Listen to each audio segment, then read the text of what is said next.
He's like a brother to you, so he's family to me, Sophie said about Drew, my best friend of 15 years.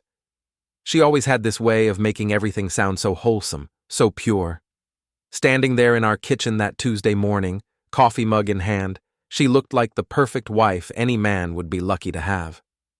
I should have paid more attention to how often she said it. My name is Jake Mitchell, and I fix computers for a living. Not the glamorous kind of tech work you see in movies. I'm the guy who shows up when your server crashes or when Karen from accounting somehow manages to install 17 different toolbars on her browser. It's honest work in Portland, Maine, where honest work still means something. Drew Carpenter has been my closest friend since college.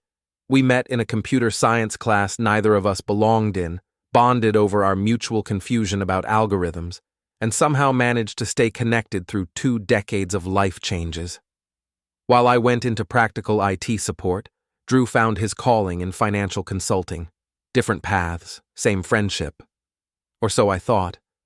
The first sign something was wrong came 3 weeks ago. Sophie started working late more often, always with some excuse about quarterly reports or team meetings. She worked in human resources at a growing tech startup downtown, the kind of place where they have ping-pong tables and kombucha on tap, where everyone calls each other by their first names and pretends the corporate hierarchy doesn't exist. Drew's been so helpful with the budget analysis, she mentioned one evening, not looking up from her phone. He's really good at explaining complex financial concepts. I nodded, half listening while trying to diagnose why Mrs. Henderson's laptop kept freezing. Drew had always been generous with his expertise. When Sophie and I bought our house 5 years ago, he spent an entire weekend helping us understand mortgage terms and interest rates. When my small IT consulting business needed restructuring, he guided me through the paperwork without charging a dime. That's what brothers do for each other, right? The second sign was subtler. Sophie started mentioning Drew in conversations where his name didn't naturally belong. Talking about a movie she wanted to see. Drew had recommended it. Discussing weekend plans. Drew had suggested that new restaurant downtown. Planning our vacation. Drew knew a travel agent who could get us a discount. "You two should hang out more," she said one Saturday morning. "You hardly see each other anymore." She was right, but not for the reasons I initially thought. Drew and I used to grab beers every couple of weeks, catch a game, or just complain about work and life. Lately, those meetups had become less frequent. He always seemed busy when I called, always had some client emergency or family obligation. "Jessica keeps him pretty occupied," I replied, referring to Drew's wife of 8 years. "You know how she likes her weekend projects." Sophie's expression shifted slightly, just a flicker of something I couldn't quite identify. "Right, Jessica." The third sign should have been obvious, but hindsight has a way of making everything crystal clear. Sophie's phone habits changed. She started keeping it face down during dinner, taking it with her to the bathroom, charging it on her side of the bed instead of the kitchen counter where it had lived for years. When someone calls your wife at 11:30 on a Tuesday night and she steps outside to take the call and then comes back inside saying it was just work stuff, you start to wonder. When it happens 3 times in 1 week, you start to pay attention. "Everything okay?" I asked after the third late-night call. "Just some crisis with the new employee handbook," she said, already heading upstairs. "You know how it is." I didn't know how it was. In my line of work, computer emergencies happen at all hours, but HR crises that require private phone conversations after midnight? That seemed unusual, but I trusted her. More than that, I trusted Drew. We'd been through everything together. College stress, job searches, relationship problems, family drama. When I was nervous about proposing to Sophie, Drew helped me pick out the ring. When he was having doubts about marrying Jessica, I talked him through it over several long nights and many drinks. Brothers don't betray brothers. That's what I believed, until last Friday night. I was in my home office, trying to recover data from a client's corrupted hard drive, when Sophie's laptop chimed with a notification. She was upstairs in the shower, and the sound was distracting me from the delicate work of salvaging someone's financial records. The laptop sat open on the kitchen counter, screen glowing. Another chime, then another. I walked over to close it, just to eliminate the noise, when I saw the preview of a message notification sliding across the screen. Not the full message, just enough to see it was from Drew, and just enough to see words that made my stomach clench. Can't wait to see you tomorrow. Missing you already. Sophie, you drive me. The preview cut off there, but I'd seen enough. My hands shook as I stared at the screen. The shower was still running upstairs. I could hear Sophie humming some song I didn't recognize. I didn't open the laptop. I didn't read the full message. I didn't dig through her email or search her browser history. Instead, I walked back to my office, sat down at my desk, and stared at the corrupted hard drive I was supposed to be fixing. The shower stopped. Sophie's footsteps moved around upstairs. Normal evening sounds in a normal house where normal people lived normal lives. Except nothing felt normal anymore. "How's the data recovery going?" Sophie asked when she came downstairs 20 minutes later, hair still damp, wearing the blue robe I'd bought her for Christmas. "Slow progress," I said. "Might take all night." She walked to the kitchen, and I heard her laptop close. "Don't stay up too late. You've got the Morrison account tomorrow." "Right, the Morrison account." She kissed the top of my head, a gesture that had always felt natural and loving. Now it felt like a performance. "I'm going to read for a while," she said. "See you in the morning." I listened to her footsteps on the stairs, heard our bedroom door close, and sat there in my office wondering if I'd imagined the whole thing. Maybe the message preview had been innocent. Maybe my tired eyes had misread the words. Maybe 15 years of friendship and 5 years of marriage hadn't just crumbled in the span of a laptop notification. But I knew what I'd seen. The next morning, Sophie was already gone when I woke up. A note on the kitchen counter explained she had an early meeting, followed by lunch with her sister, followed by some shopping. She'd be home late. "Don't wait up," the note concluded. "Might grab dinner out." I made coffee, ate breakfast alone, and tried to convince myself I was overreacting. People exchange friendly messages all the time. Drew and Sophie had known each other almost as long as Drew and I had been friends. They were comfortable with each other, familiar. That's what happens when your best friend becomes part of your extended family. But the words kept echoing in my mind. "Can't wait to see you tomorrow. Missing you already." Those weren't the words you send to your friend's wife about a casual lunch or a group hangout. I spent Saturday morning working on the Morrison account, trying to focus on network configurations and security protocols. Technical problems have clear solutions. You identify the issue, research the fix, implement the change, test the results. Simple, logical, predictable. Relationship problems don't work that way. Around noon, I decided to call Drew. We hadn't talked in almost 3 weeks, which was unusual for us. Maybe a normal conversation would help clear the fog of suspicion that had settled over my thoughts. His phone went straight to voicemail. I tried again an hour later. Same result. At 3 o'clock, I drove past his house. His car wasn't in the driveway, and the windows were dark. Jessica's car was gone, too. Maybe they were out together, running errands or visiting family. Or maybe Drew was somewhere else entirely. I spent the rest of Saturday in a strange state of hyper-awareness, noticing details I'd previously ignored. The way Sophie had been dressing differently lately, more attention to her appearance, new clothes I didn't remember her buying. The way she'd started going to the gym more often, always at times when I was working.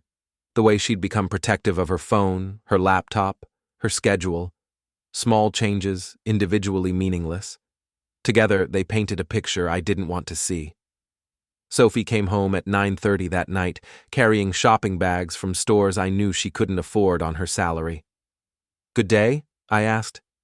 "Exhausting," she said, setting the bags down. "My sister wanted to hit every shop in the mall. You know how she gets."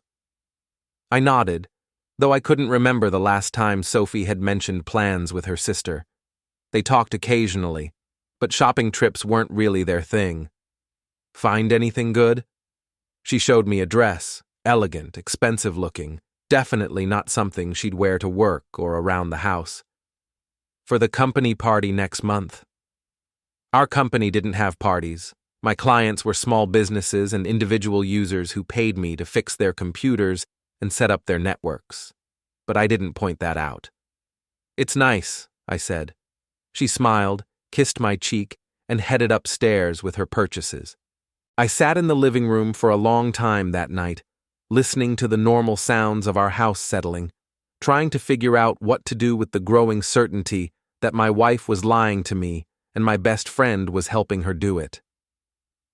Sunday morning brought rain and a decision I'd been avoiding. While Sophie slept late, another recent change in her routine, I sat in my office with a cup of coffee and my laptop, staring at software I'd never thought I'd use on someone I loved. I run a legitimate IT consulting business. Part of that business involves helping clients protect their networks and recover from security breaches. I have tools for monitoring network traffic, tracking device usage, and identifying unauthorized access. Professional tools for professional purposes. Using them on my wife felt like crossing a line I could never uncross, but not knowing felt worse. The software installation took 15 minutes. Remote monitoring capabilities, keystroke logging, email tracking, everything designed to be invisible to the user. The kind of thing I'd install on a client's network to catch an employee stealing company data or to identify the source of a security leak. I told myself I was protecting my marriage, gathering information to disprove my suspicions. If Sophie was innocent, the monitoring would show normal, innocent activity, and I could remove the software and never mention it. If she wasn't innocent, I didn't want to think about that possibility. Sophie woke up around 10, cheerful and affectionate. She made pancakes, my favorite, and suggested we spend the day together. A movie maybe, or a drive along the coast. Quality time, just the two of us. "I feel like we haven't been connecting lately," she said, reaching across the breakfast table to touch my hand. "I've been so busy with work, and you've been so focused on your clients, we should make more effort." Her concern seemed genuine. Her touch felt real. For a moment, I wondered if I was losing my mind, seeing betrayal where none existed. Then her phone buzzed with a text message. She glanced at it and her expression shifted almost imperceptibly. "Rain check on the movie? Lila needs help with something urgent." Lila was Sophie's co-worker and occasional friend. They sometimes grabbed lunch together or complained about their boss over drinks after work. "Everything okay?" "Just some personal drama. You know how it is with relationships."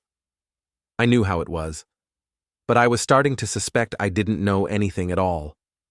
Sophie left around noon, wearing jeans and a sweater that looked casual but somehow more put together than her usual weekend attire. She kissed me goodbye, promised to be back by evening, and drove away in the direction of downtown. I waited 30 minutes, then checked the monitoring software. Her phone's GPS showed her location as a restaurant across town, not anywhere near Lila's apartment or their usual hangout spots. The location tracker updated every few minutes, showing her staying in one place for over an hour. At 2:15, another location update showed her moving to an address I recognized. Drew's house. I sat there staring at the screen, watching the little dot that represented my wife's phone sitting stationary at my best friend's address. Jessica's car wasn't in their driveway when I'd driven by yesterday. Maybe she was out of town visiting family. Maybe Drew was home alone. Maybe Sophie was keeping him company. The monitoring software captured her text messages in real time. I watched them appear on my screen as she sent them.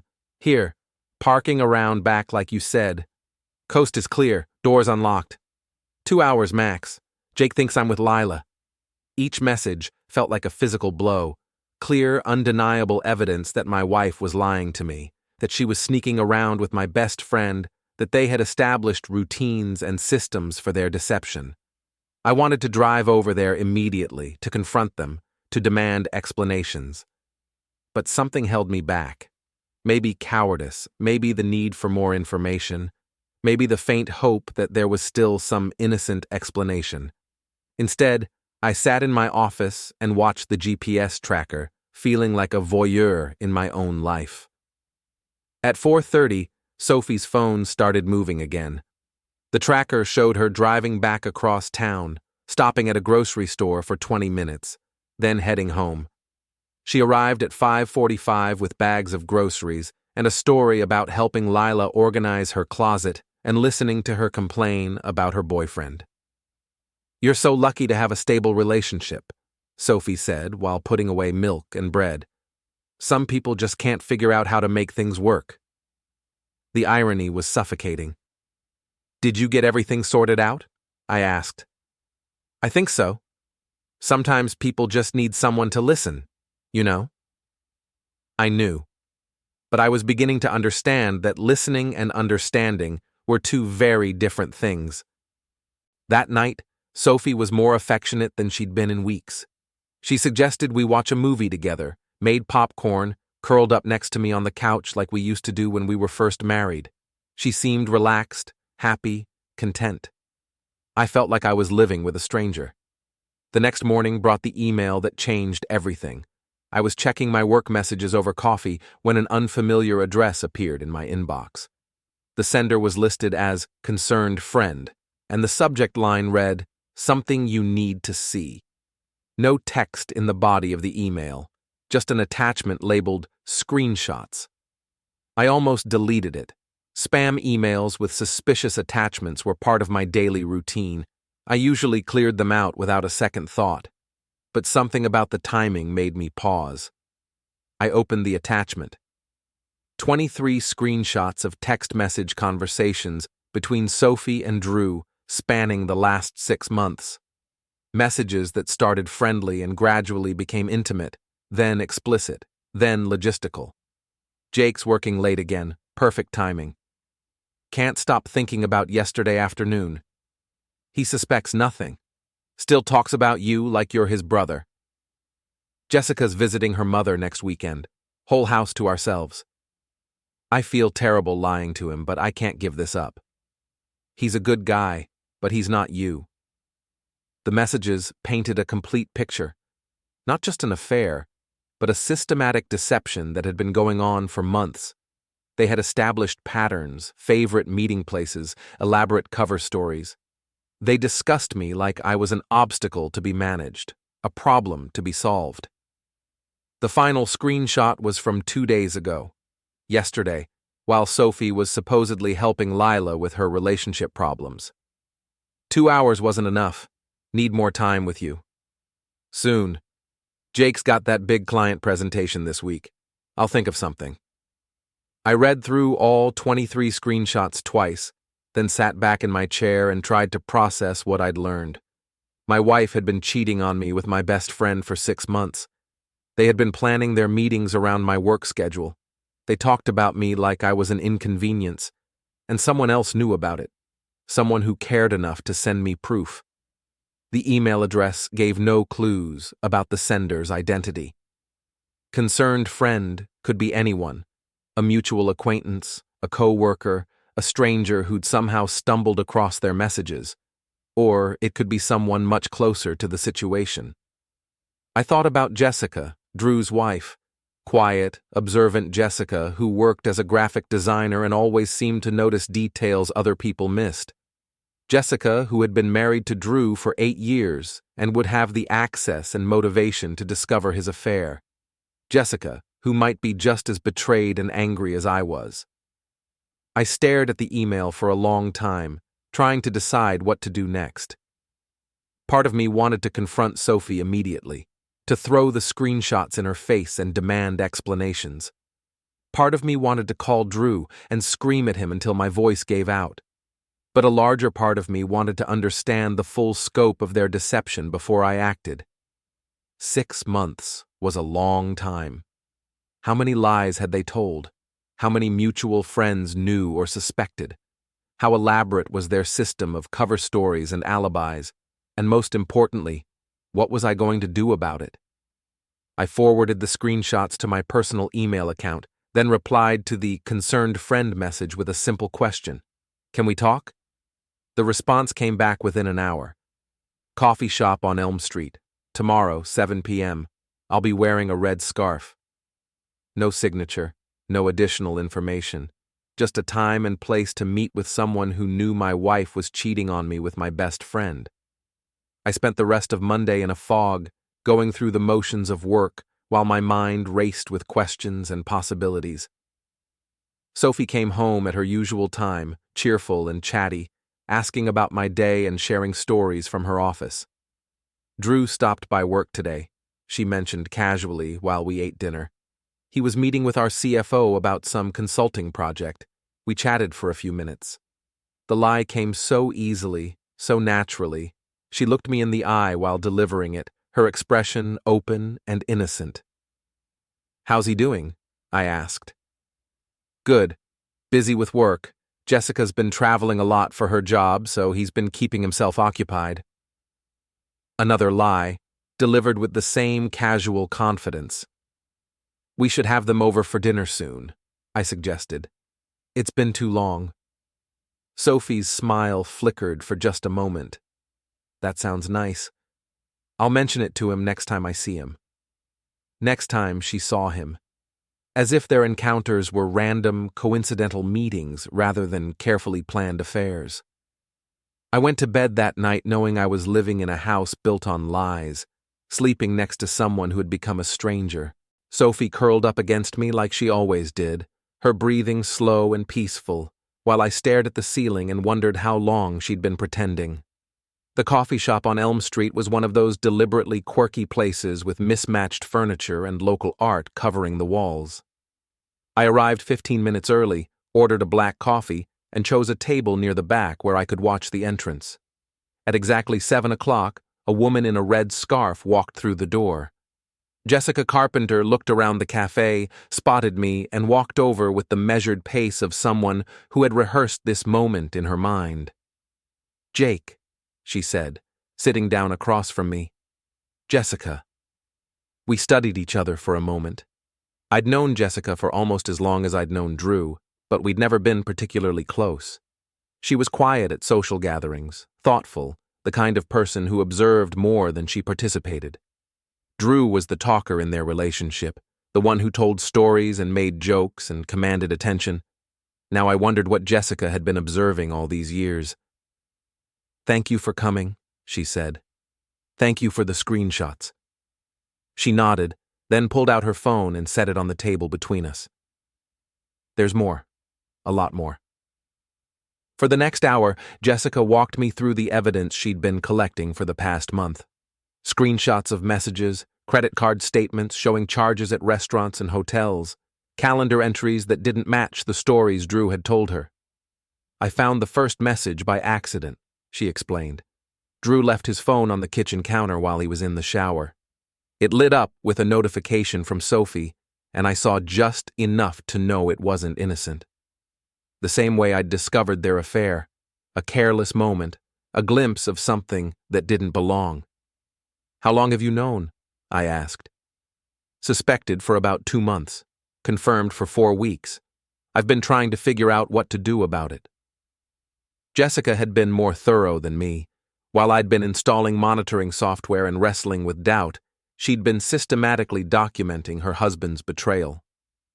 She had photos of Drew's car parked outside hotels, receipts for dinners he'd claimed were business meetings, even a recording of a phone conversation where he'd lied to her about his whereabouts. Why didn't you confront them? I asked. Same reason you haven't, I imagine. Once you confront them, it's over. No going back, no more information gathering, no more time to plan. She was right. Confrontation meant the end of the marriage, the end of the friendship, the end of life as I'd known it for the past 5 years. As long as I didn't confront them, I could still pretend there might be some other explanation, some way to fix things. So, what's the plan? I asked. Jessica smiled for the first time since she'd sat down. It wasn't a happy smile. Drew's birthday is next Saturday. He's having a party at our house. Friends, family, co-workers. Sophie's invited, of course. So are you. I remembered the party invitation. Drew had mentioned it a few weeks ago, and Sophie had already bought him a gift, an expensive watch that seemed overly generous for a friend's birthday present. I'm thinking it's time for a more public conversation, Jessica continued. What kind of public conversation? She leaned forward, lowering her voice even though we were sitting in a relatively empty cafe. Drew loves being the center of attention. He always insists on speeches and toasts at his birthday parties. Very formal, very theatrical. Okay. This year, I think the speeches should be more educational. Jessica explained her idea. It was simple, elegant, and absolutely devastating. Drew's birthday party would have about 40 guests. Family members, old friends, co-workers, neighbors, the kind of people who had known Drew and me for years, who thought of us as inseparable friends, who had watched our relationships develop and celebrated our marriages. Jessica had access to Drew's laptop and phone. I had monitoring software on Sophie's devices. Between us, we had months of evidence documenting their affair. We compile everything into a presentation, Jessica said. Screenshots, photos, timeline, the works. Then, during the traditional birthday toast, we give everyone a comprehensive overview of how Drew and Sophie have been spending their time together. The idea was brilliant and terrible.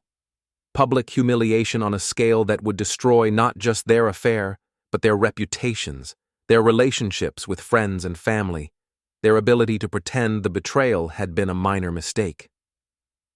That's pretty harsh, I said. Good.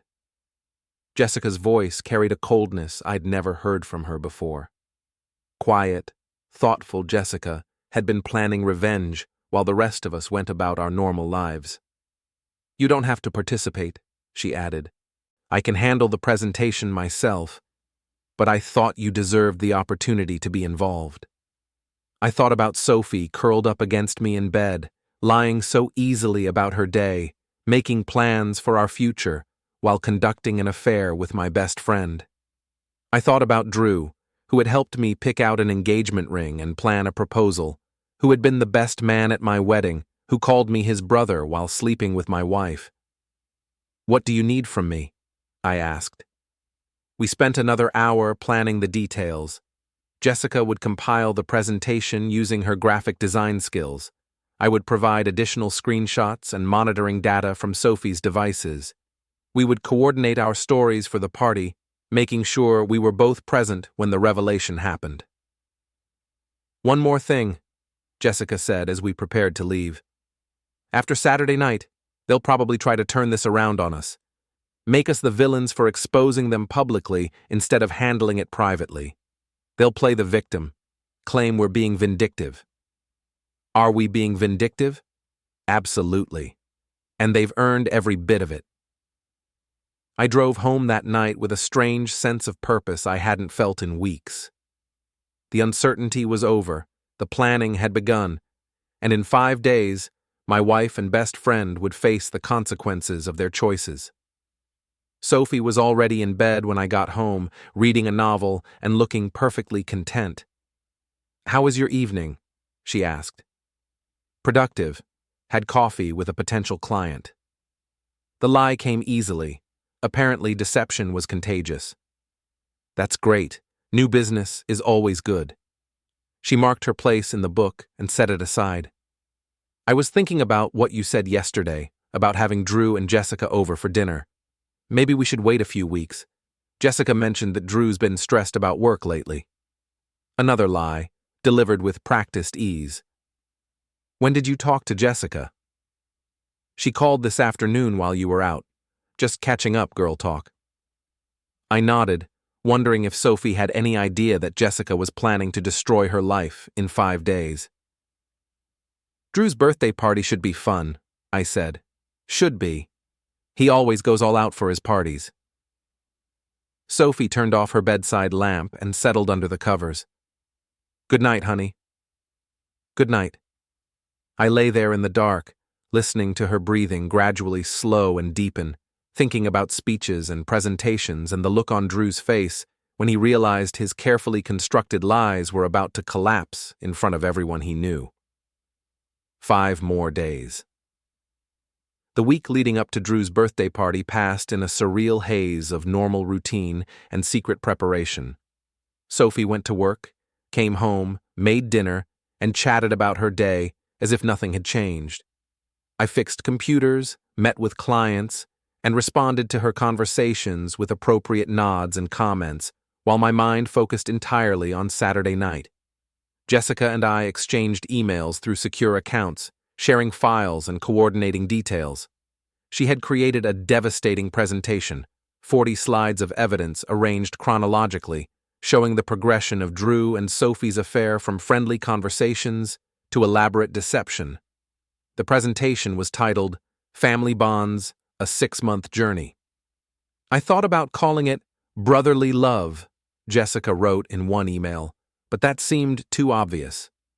Her graphic design skills had transformed our raw evidence into something that looked professional, almost corporate. Screenshots were clearly labeled with dates and context.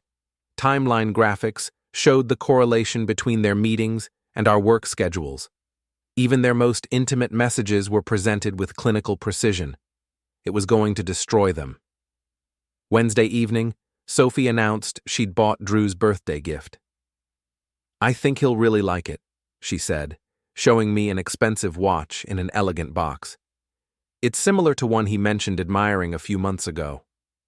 The watch probably cost more than Sophie made in a week. I wondered if Drew had specifically requested it, if they'd discussed it during one of their afternoon meetings. "That's very generous," I said. "He's been such a good friend to both of us. Remember when he helped us with the mortgage paperwork? And all those times he's given you business advice?" Sophie's ability to reframe their relationship as innocent friendship was impressive. She could mention Drew's name without any trace of guilt or discomfort, could discuss buying him expensive gifts as if it were perfectly normal. "He'll definitely appreciate it," I agreed. Thursday morning brought another email from Jessica. "Presentation complete, projector reserved. Are you ready for this?" I wasn't ready. I don't think anyone could be ready for what we were planning, but I was committed. "Ready," I replied. Friday night, Sophie spent extra time getting ready for the party. She wore the dress she'd bought during her supposed shopping trip with her sister, elegant, expensive, and definitely chosen to impress someone. "You look beautiful," I said, and meant it. Even knowing what I knew, even planning what I was planning, Sophie was still the woman I'd fallen in love with 5 years ago. "Thank you. I want to look nice for Drew's party." I bet she did. We arrived at Drew and Jessica's house at 7:30. The party was already in full swing, friends and family mingling in the living room, drinks flowing, laughter and conversation filling the space. Drew worked the room like a politician, making sure everyone felt welcome, telling stories, accepting birthday wishes with practiced charm. "Jake!" He spotted me across the room and came over with a huge smile. "Glad you could make it, brother." He embraced me in one of those back-slapping hugs that had always felt natural between us. Now it felt like a performance. "Wouldn't miss it," I said. "Happy birthday." Sophie presented him with the watch, and his reaction was perfect. Surprised delight, genuine gratitude, insistence that she shouldn't have spent so much money. If I hadn't known better, I would have thought it was a normal exchange between friends. "Sophie, this is incredible," Drew said, examining the watch. "You really didn't need to do this." "I wanted to. You've been such a good friend." They hugged, and I watched Drew's hand linger on Sophie's back just a moment longer than appropriate. A casual observer might not have noticed, but I was no longer a casual observer. Jessica appeared at my side carrying 2 drinks.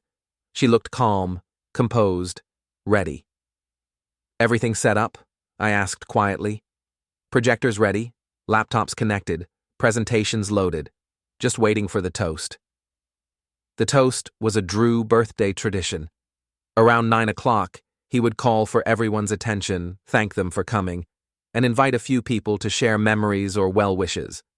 Usually, Jessica spoke first as his wife, followed by family members and close friends.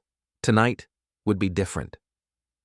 I spent the next hour making small talk with people I'd known for years, accepting their sympathy about work stress and their compliments about Sophie's dress.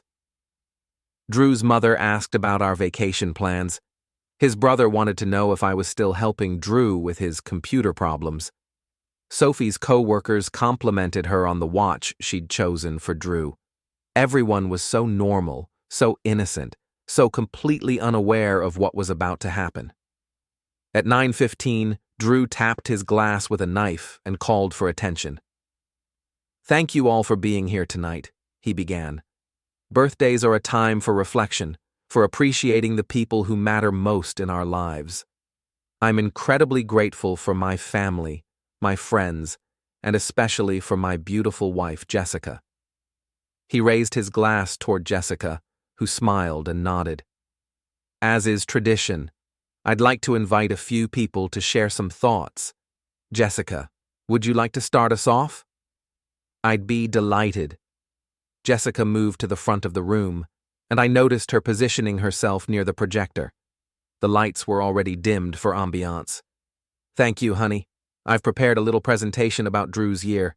I think everyone will find it illuminating." She pressed a button on her laptop, and the first slide appeared on the wall. Family Bonds, a 6-month journey.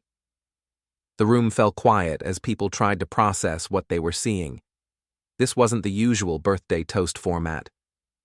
6 months ago, Jessica began, her voice clear and steady, my husband Drew began developing a very special relationship with Sophie Mitchell. I thought it would be nice to share some highlights from their journey together. The second slide appeared, a screenshot of text messages dated 6 months ago. As you can see, their friendship started innocently enough. Just casual conversation between old friends. Murmurs began rippling through the crowd as people read the messages. Nothing obviously inappropriate yet, but the formal presentation format was making everyone uncomfortable. Sophie had gone pale. Drew was staring at the screen with growing horror. "But relationships evolve," Jessica continued, advancing to the next slide. By month 2, their conversations had become more intimate. The third slide showed messages that were clearly romantic. The murmurs grew louder. "Jessica, what are you doing?" Drew's voice cut through the crowd noise. "I'm sharing your journey, sweetheart. Isn't that what birthdays are for? Celebrating the important relationships in our lives." The fourth slide appeared. Photos of Drew's car parked outside a hotel, time-stamped and dated. Month 3 brought some exciting developments. Drew discovered some wonderful new restaurants and hotels around town. People were starting to understand what they were witnessing. Conversations stopped. Drinks were set down. All attention focused on the presentation. Sophie tried to move toward the projector, but the crowd was too thick, and Jessica had positioned herself strategically. Of course, Sophie was very supportive of Drew's explorations, Jessica continued, clicking to the next slide. As these messages show, she was quite enthusiastic about joining him. The fifth slide contained messages that left no doubt about the nature of their relationship. Explicit planning, intimate details, clear evidence of an ongoing affair. The room erupted. Drew's mother set down her drink and walked toward the door. Sophie's co-workers stared at her in shock. Friends who had known both couples for years began talking over each other, trying to process what they were seeing. "This is enough!" Drew shouted, pushing through the crowd toward the projector. "Oh, we're just getting started," Jessica replied, advancing to the next slide. "We haven't even reached the really interesting parts yet." I watched from the side of the room as 6 months of careful deception collapsed in real time. The next slides showed credit card receipts, hotel reservations, restaurant charges, a complete financial record of their affair. "As you can see," Jessica narrated calmly, "Drew and Sophie have been very thorough in their relationship building. Hotels, dinners, weekend getaways while their spouses were working. Sophie finally managed to push through the crowd. Turn it off. Turn it off right now. I'm sorry, but this is Drew's birthday party, Jessica replied. I thought his friends and family should know how he's been spending his time. The slides continued. Messages about lying to their spouses, planning meetings around work schedules, discussing their partners like obstacles to be managed. He suspects nothing, still talks about you like you're his brother. That message appeared on the wall in large, clear text. The room went completely silent. I felt 40 pairs of eyes turn toward me. Everyone suddenly understood that I was part of this story, that I was the he who suspected nothing, the friend who still thought of Drew as a brother. Drew had stopped trying to reach the projector. He stood in the middle of the room, surrounded by friends and family, watching his life implode in real time. Jake, he said, his voice barely audible. I can explain. Can you? I asked, stepping forward. Because I'd love to hear how you explain 6 months of lying to me while sleeping with my wife. The final slides appeared. Recent messages from just days ago, planning future meetings, discussing how to maintain their deception. And that concludes our presentation, Jessica announced, closing the laptop. Thank you all for attending Drew's birthday celebration. I hope you've enjoyed learning about his year as much as I've enjoyed preparing this presentation. The silence that followed was absolute. 40 people stood frozen, processing what they'd witnessed, trying to figure out how to respond to the complete destruction of 2 marriages in the span of 10 minutes. Drew's father was the first to move. He walked over to his son, stared at him for a long moment, then shook his head and headed for the door. Dad, wait! Don't, the older man said without turning around. Just don't. The exodus began slowly, then accelerated. Family members, friends, co-workers, people filed out of the house in small groups, whispering among themselves, avoiding eye contact with Drew and Sophie. Sophie tried to approach me. Jake, please, let me explain. Explain what? Which part needs explanation? The 6 months of lying, or the part where you discussed me like I was an inconvenience? It's not what you think. It's exactly what I think. It's exactly what everyone in this room thinks, because we just watched 40 slides of evidence. Drew attempted damage control, moving from group to group, trying to minimize the situation, but people weren't interested in hearing explanations. The evidence had been too complete, too detailed, too damning. Within 20 minutes, the house was nearly empty. Just Drew, Sophie, Jessica, and me, standing in a living room that looked like the aftermath of a natural disaster. Happy birthday, honey, Jessica said to Drew. I hope it was everything you wanted. She picked up her purse and headed for the door.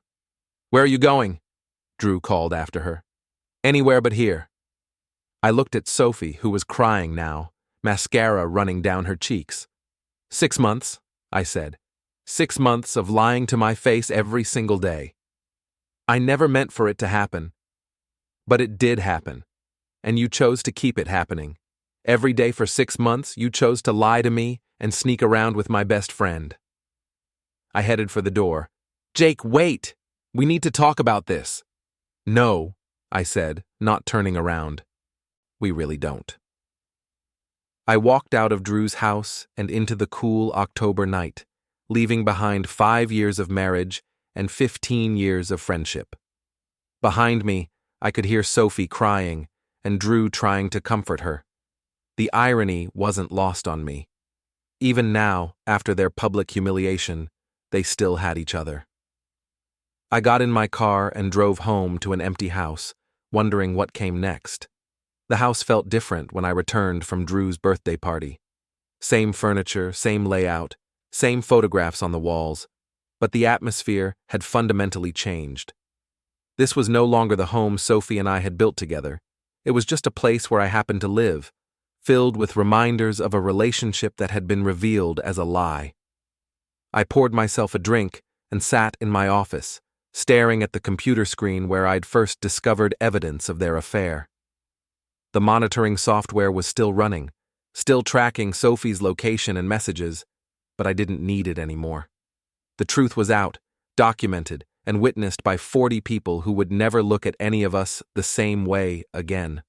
Sophie came home an hour later. I heard her car in the driveway, her key in the lock, her footsteps in the hallway. She paused outside my office door. "Jake, can we please talk?" "Nothing to talk about." "There's everything to talk about. What happened tonight?" What happened tonight was the truth. 6 months of truth, presented in chronological order with supporting documentation. She opened the door and stepped into my office. Her makeup was ruined, her expensive dress wrinkled, her confidence completely shattered. "I know you're angry." "I'm not angry, Sophie. Angry doesn't cover it. Angry is what you feel when someone cuts you off in traffic or charges you the wrong amount at a restaurant. This is something else entirely." She sat down in the chair across from my desk, the same chair where clients usually sat when they explained their computer problems to me. Technical problems with logical solutions. "It started as just friendship," she began. "Drew was helping me understand some financial stuff for work, and we started talking more, and it just developed into 6 months of systematic deception. I never meant for it to go that far. I kept thinking I would end it, but you didn't. You kept choosing to lie to me every single day for half a year." Sophie started crying again. Real tears, genuine emotion. I'd seen her cry before, during movies, when her grandmother passed away, when she was stressed about work. This was different. This was the crying of someone whose life had just collapsed in public. "I love you, Jake. I know that's hard to believe right now, but I do love you." "You love me, but you've been sleeping with my best friend for 6 months. It wasn't about not loving you. It was about, I don't know, excitement, maybe. Something different. Drew made me feel, I don't want to hear it." "You asked for an explanation." "No, I didn't. I never asked for an explanation. Explanations are for accidents, for misunderstandings, for situations where someone might be innocent. This wasn't an accident." I stood up and walked to the window, looking out at our quiet neighborhood street. Normal houses with normal families living normal lives, probably sleeping peacefully without wondering if their spouses were lying to them. "What happens now?" Sophie asked. "Now you pack some clothes and find somewhere else to stay. Tomorrow you can come back for the rest of your things when I'm not here." "Jake, please." "This conversation is over." She sat there for another minute, maybe hoping I would change my mind, maybe trying to think of something else to say. Finally, she got up and left my office. I listened to her moving around upstairs, opening drawers, packing a suitcase. 30 minutes later, she appeared in my doorway again. "I'm staying at Lila's tonight. I'll call you tomorrow so we can figure out the logistics. Have your lawyer call my lawyer." "It doesn't have to be like that." "It's exactly like that." She left without another word. I heard her car start, then pull out of the driveway, and then the house was silent. I spent the rest of the night in my office, not working, not sleeping, just sitting and thinking about the past 6 months. How many lies had I believed? How many times had Sophie come home from meeting Drew and acted perfectly normal? How many conversations had we had about him where she'd managed to sound completely innocent? The deception had been comprehensive, professional grade. If Jessica hadn't discovered their messages and decided to expose them, how much longer would it have continued? Months? Years? Would I have ever found out on my own? My phone buzzed with a text message at 2 a.m. "Jessica, you okay?" Me. "Been better. You?" Jessica. "Same. Want to grab coffee tomorrow? I think we both could use someone to talk to who understands." Me. "That sounds good." Jessica. "Same place as before. 10 a.m.? Me. "I'll be there." I finally went to bed around 3, lying alone in a space that had been shared for 5 years. The silence was absolute. No Sophie breathing beside me. No familiar sounds of another person in the house. Just me and the wreckage of my marriage. The next morning, I met Jessica at the coffee shop where we'd planned Drew's public humiliation. She looked tired, but somehow more relaxed than I'd seen her in years. "How are you holding up?" she asked, still processing. "You?" "Better than expected, actually. I've been planning this for weeks, so I was prepared for the aftermath. Drew, on the other hand." She smiled grimly. "Let's just say he's not handling the situation well." "Where did he go after the party?" "No idea. He was still at the house when I left, probably trying to clean up the mess, literally and figuratively." We ordered coffee and found a quiet table. The cafe was busier during the morning rush, filled with people heading to work, living their normal lives. "Any regrets about last night?" I asked. "None. You?" "None." Jessica leaned back in her chair, studying me. "So, what's next for you?" "Divorce, obviously. Probably selling the house. Starting over, I guess." "That's a lot of change all at once."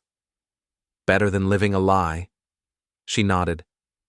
"Drew called me 6 times this morning. I haven't answered." "What do you think he wants?" "Damage control.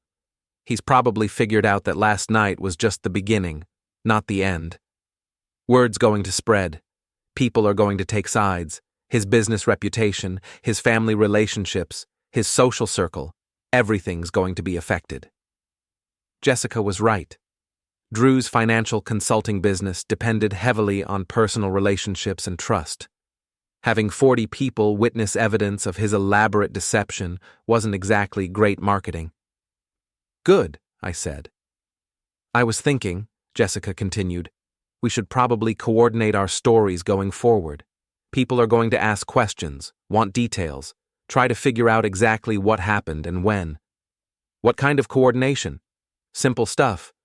Timeline of when we each discovered the affair, how we decided to expose them, what our plans are now. We don't want to give them any ammunition to use against us." She was thinking strategically, planning several moves ahead.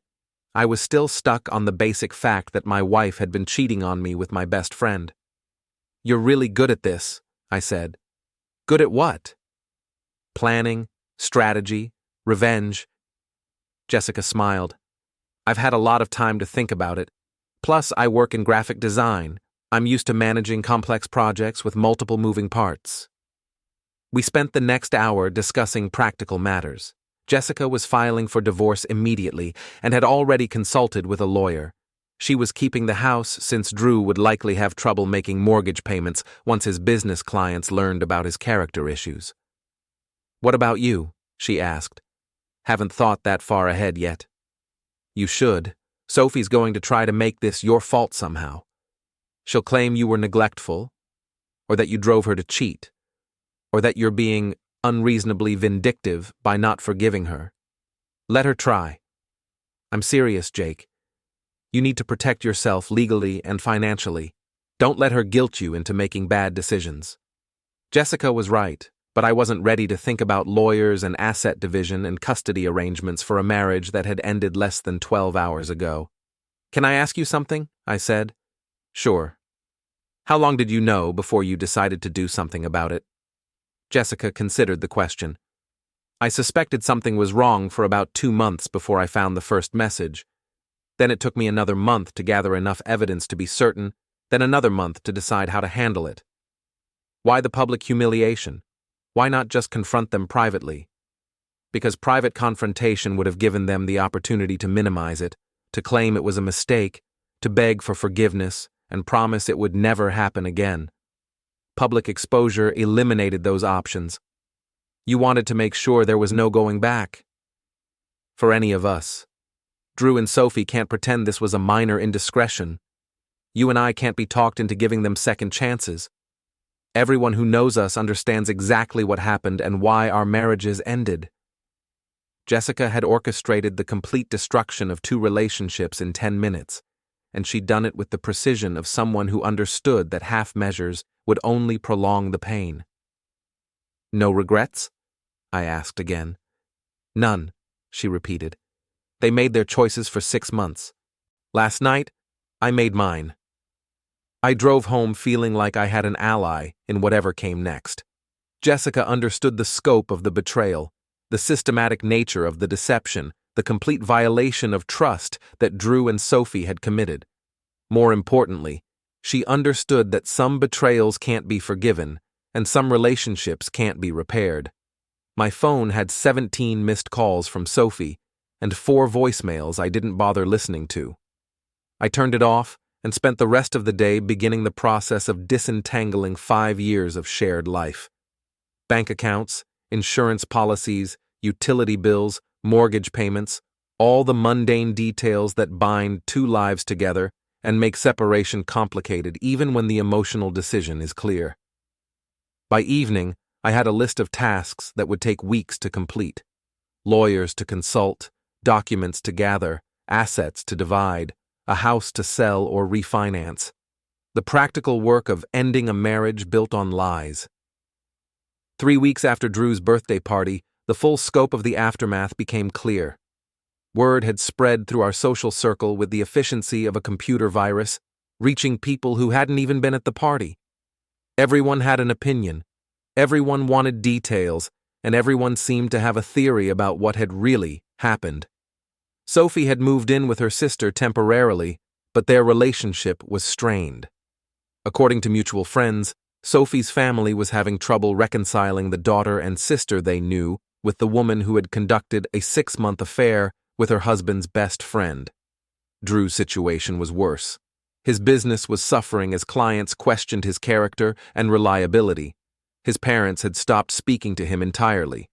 His brother had canceled their traditional hunting trip, citing scheduling conflicts that everyone understood were really moral objections. Jessica and I had become unlikely allies in navigating the social fallout. We met for coffee twice a week, comparing notes on divorce proceedings and sharing information about our former spouse's attempts at damage control. "Sophie's been calling our mutual friends," Jessica reported during one of these meetings, "trying to get them to convince you to talk to her." "What's she telling them?" "That you're being unreasonable, that everyone makes mistakes, that she's learned from this and wants to work things out." I wasn't surprised. Sophie had always been skilled at managing her image, at presenting herself as the reasonable party in any conflict. "What about Drew?" "He's taking a different approach, claims the whole thing was Sophie's idea, that she pursued him, that he was just a victim of her manipulation." "Classy." "Very. Nothing says take responsibility for your actions like blaming the other person." Jessica had filed for divorce the Monday after the party. Her lawyer was aggressive and thorough, demanding full financial disclosure and a comprehensive accounting of Drew's business assets. She wasn't interested in reconciliation or mediation. She wanted out, quickly and completely. I was moving more slowly, still processing the emotional impact of the betrayal. My lawyer had advised me to take time before making major decisions, to avoid acting purely out of anger or hurt. But anger and hurt were pretty much all I had to work with. "Sophie wants to meet," I told Jessica during our 4th coffee session. "She's been asking friends to arrange it, says she needs closure." "Are you going to?" "I don't see the point. What's she going to say that could possibly matter now?" "Nothing, but she's probably hoping you'll say something she can use against you in the divorce proceedings." Jessica had become cynical about our former spouse's motivations, assuming every gesture was calculated and every request was strategic.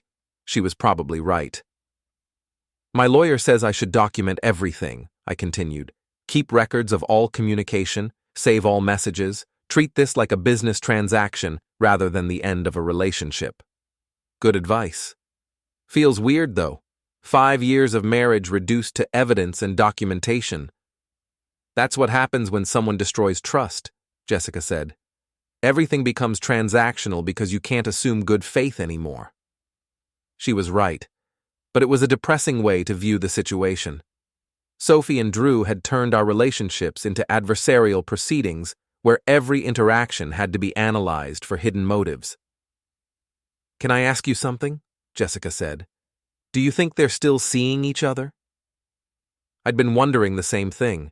The affair had been exposed, both marriages were ending, but that didn't necessarily mean Drew and Sophie had stopped their relationship. Probably. They've got nothing left to lose now. That's what I figured too. Drew's been staying at some extended stay hotel downtown. Sophie's at her sister's place. But they could easily be meeting up. Does it matter? Jessica considered the question. Not legally, but it would be nice to know if they're planning to try to make this into some kind of love story. Star-crossed lovers who found each other despite the obstacles, that kind of nonsense. The idea was nauseating, but plausible. People had a remarkable ability to rewrite history to make themselves the heroes of their own stories. Sophie mentioned something about following her heart in one of her messages to our friends, I said. Of course she did. Much more romantic than conducting a systematic deception for 6 months. We sat in comfortable silence for a while, watching other customers come and go. Normal people with normal problems, probably not dealing with public humiliation and divorce proceedings. I've been thinking about moving, Jessica said eventually. Out of the house? Out of town. Fresh start, new job, no reminders. Where would you go? I've got some contacts in Boston. Graphic design work, better opportunities than here in Portland. The idea of Jessica leaving hadn't occurred to me, but it made sense. She had no children tying her to the area, no family obligations keeping her local. Starting over somewhere else would be easier than staying and dealing with constant reminders of her failed marriage. What about you? She asked. Any thoughts about relocating? My business is here. My clients, my reputation, my professional network. It would take years to rebuild all of that somewhere else. So you're staying. Looks like it. That means you'll probably run into them occasionally. Sophie and Drew. Portland's not that big. Another depressing thought I'd been trying to avoid. In a city of 60,000 people, complete avoidance was unlikely. I'd probably see them at restaurants, grocery stores, social events. Maybe together, maybe separately, but definitely awkward every time. I'll deal with that when it happens. You're more patient than I am. The thought of seeing Drew around town is part of why I want to leave. Jessica's phone buzzed with a text message. She glanced at it and rolled her eyes. Drew again. He's been texting me every day wanting to explain his side of what happened. You haven't blocked him? My lawyer wants me to keep records of all communication. Evidence of harassment, in case we need it. What's he saying? Jessica showed me her phone. The latest message read, I know you're angry, but we need to talk about dividing our assets rationally. I'm not the villain you're making me out to be. Rational asset division from someone who spent 6 months lying to his wife, I said. That's rich. He's trying to control the narrative, position himself as the reasonable party who's willing to negotiate fairly, despite my vindictive behavior. Is it working? With some people, probably. Drew's always been good at managing his image. I thought about Drew's performance at his birthday party, the gracious host, the beloved friend, the center of attention. Right up until the moment Jessica's presentation revealed what he'd been doing behind everyone's back. How long do you think it takes? I asked. For what? For this to feel normal. For divorce and betrayal and starting over to feel like regular life instead of some kind of crisis. Jessica smiled sadly. I'll let you know when I find out. My phone rang as we were preparing to leave the cafe. Sophie's name appeared on the screen. Don't answer it, Jessica advised. I wasn't planning to. But the call reminded me that this wasn't over. The public exposure had been satisfying. The divorce proceedings were moving forward. But Sophie wasn't going to disappear quietly. She was going to keep trying to contact me, keep pushing for conversations, keep attempting to rewrite history in a way that made her look less terrible. She's not going to give up easily, I said. Neither is Drew. They're both facing social exile and public humiliation. They're going to fight back however they can. What kind of fighting back? Blame shifting, character assassination, spreading rumors about us, trying to make people think we're the real villains in this situation. Jessica had thought through all the possibilities, all the ways Drew and Sophie might try to rehabilitate their reputations at our expense. Are you worried about that? Not really. 40 people saw the evidence. Hard to argue with screenshots and credit card statements. She was right. The truth was documented, witnessed, and undeniable. Whatever stories Sophie and Drew tried to tell, they couldn't change the facts that had been presented at the birthday party. But they could try to change how people interpreted those facts. I should probably get home, I said. Got a client meeting this afternoon. Same time Thursday? Works for me. I drove home thinking about Jessica's plan to leave town. She had the freedom to start completely over, to go somewhere no one knew her story, to build a new life without any connection to Drew or their failed marriage. I envied her that option. But I also understood that running away wasn't always the answer. Sometimes you had to stay and rebuild in the same place where everything had fallen apart, proving to yourself and everyone else that you could survive the destruction and create something better. Sophie's car was in my driveway when I got home. She was sitting on the front porch, wearing jeans and a sweater, looking smaller and more vulnerable than I'd seen her since the night of Drew's party. "Hi," she said as I got out of my car. "You need to leave. I just want to talk. 5 minutes. We have nothing to discuss. Jake, please, I know you're angry, but we were married for 5 years. Doesn't that count for something?" I walked past her to unlock the front door. 5 years counts for a lot. That's why 6 months of lying feels like such a betrayal. She followed me into the house, uninvited, but persistent. "I made a mistake. You made a choice. Every day for 6 months, you made the same choice. I want to explain. I don't want to hear it." But Sophie had apparently prepared for this conversation. She'd rehearsed her points, practiced her delivery, maybe even consulted with friends about the best approach. "Drew pursued me," she began. "I was vulnerable because we'd been having problems. We weren't having problems. You were always working, always distracted. I felt lonely, and Drew was there, and he made me feel special. So this is my fault. It's nobody's fault. It just happened. It didn't just happen. You planned meetings, booked hotel rooms, lied to me about where you were going and who you were with. That's not something that just happens." Sophie started crying, the same genuine tears I'd seen the night of the party. "I love you, Jake. I made a terrible mistake, but I love you, and I want to fix this." "There's nothing to fix. It's over." "It doesn't have to be over. People work through things like this. We could go to counseling, take time to rebuild trust." "I don't want to rebuild trust. I don't want to spend the next 5 years wondering if you're lying to me again." "I would never—" "You said that before. For 6 months you said that every day while you were lying to me." The conversation continued for another 20 minutes, with Sophie cycling through different approaches: apology, explanation, blame shifting, bargaining, pleading. None of it mattered. Finally, she gave up. "I'll always love you," she said at the door. "No, you won't. You'll love the idea of me, or the security I represented, or the life we had together. But you don't love me.